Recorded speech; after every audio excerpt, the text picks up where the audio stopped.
In today's video, I'm going to show you how to connect HubSpot with Webflow so your website and marketing tools can work together automatically. If you're using Webflow to build your site and HubSpot to manage contacts, emails, or automation, connecting the two can save you a lot of time. Instead of manually transferring form submissions or contact details, everything can sync for you in the background. Let's walk through it step by step. First, log into your HubSpot account. Once you're inside your dashboard, look toward the top of the screen for the Marketplace icon. Click on it.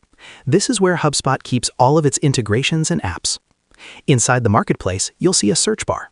Type in Webflow and press Enter. Make sure the spelling is correct so the right app appears in your results.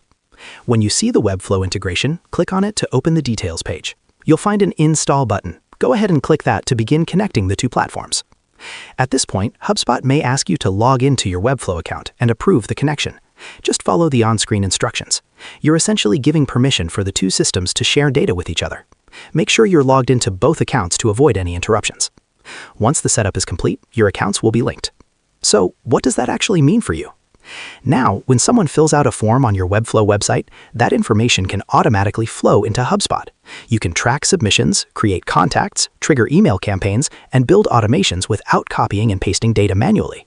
This integration is especially helpful if you want better visibility into your leads and a smoother workflow between your website and marketing system.